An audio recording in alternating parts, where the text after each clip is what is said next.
تا حالا شده یک کار مهم توی برنامه‌ت باشه ولی به جای انجام دادنش خودتو مشغول چیزای دیگه کنی؟ یه لحظه میری گوشی رو چک کنی و یهو میبینی که 2 ساعت گذشته و تو هنوز همون جایی که بودی هستی؟ وای خیلی حس بدیه نه؟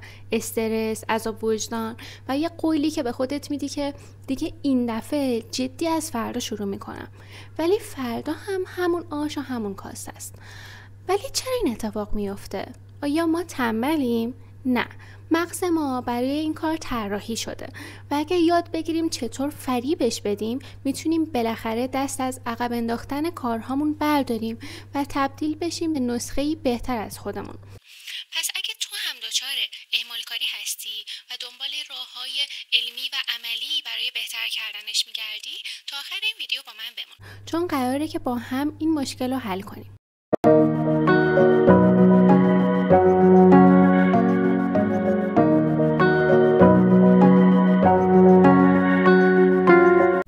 اهمالکاری فقط یک عادت بد نیست، بلکه یک مکانیسم دفاعی مغزه.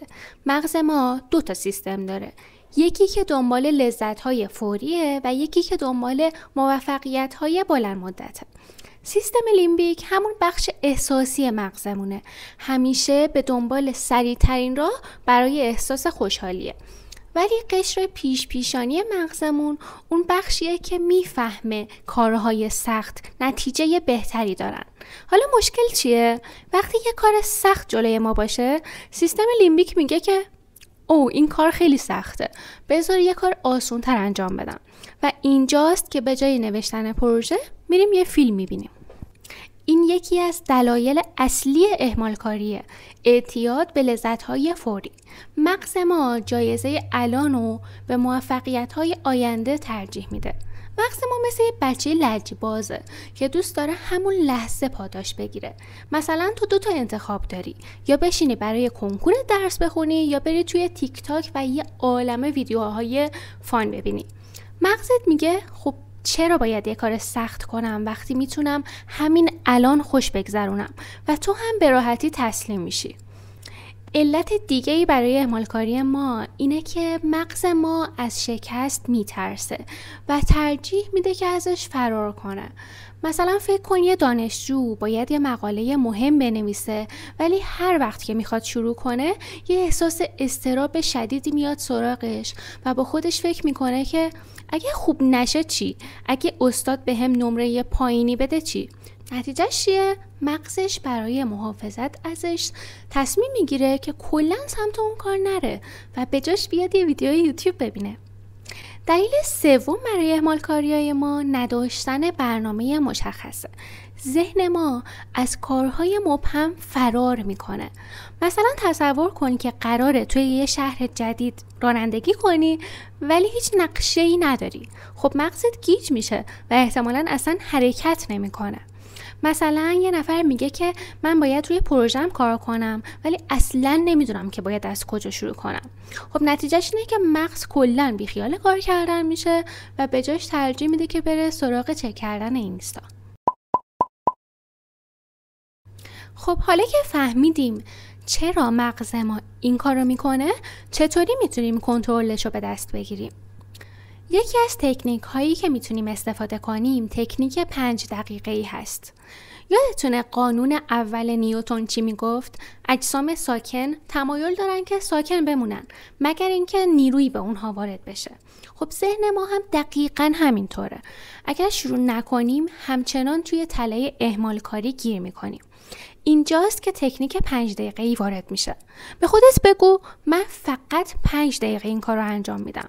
بعد اگه خواستم متوقف میشم. چرا این تکنیک جواب میده؟ چون شروع کردن سخت‌ترین بخش کاره. بعد از 5 دقیقه اغلب حس میکنی که دلت میخواد ادامه بدی. چون مغزت دیگه از استرس شروع کردن نمیترسه. دیدی همینه.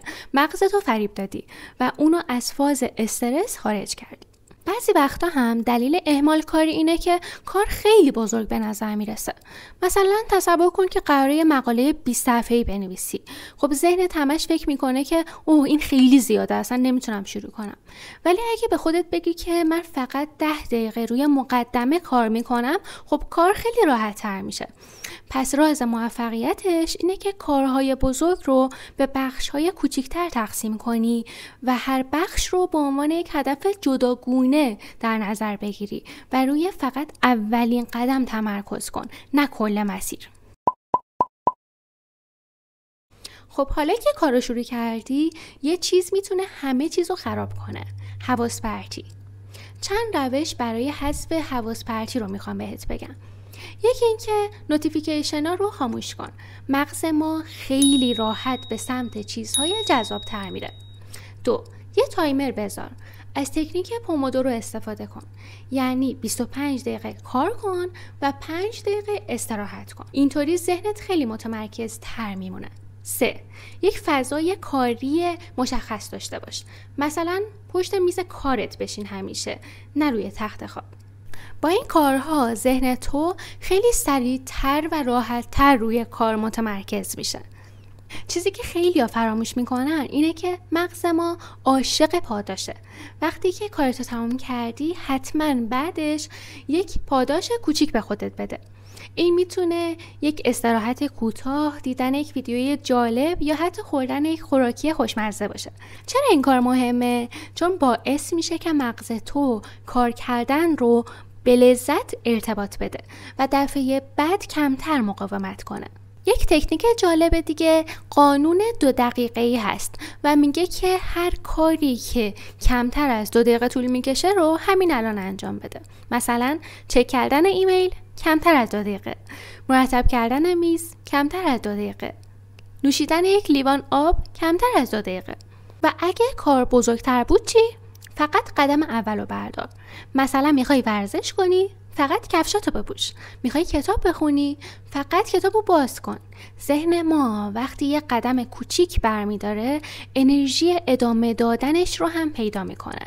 تکنیک بعدی استفاده از حس تعهد هست. یکی از بهترین راه‌ها برای متوقف کردن اهمال کاری اینه که یک نفر رو در جریان کارت بذاری.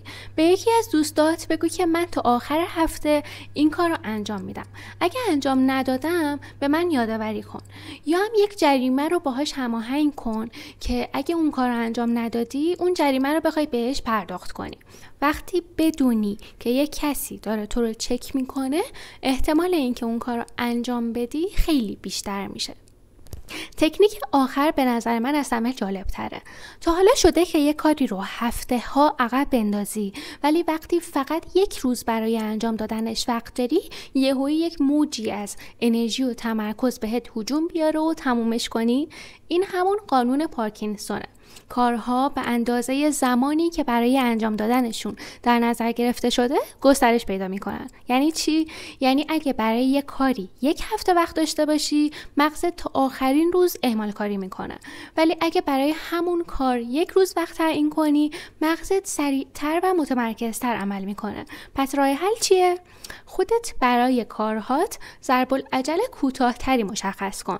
به جای اینکه بگی این پروژه رو تا آخر این ماه انجام میدم، بگو که تا 48 ساعت آینده بخش اولش رو تموم میکنم.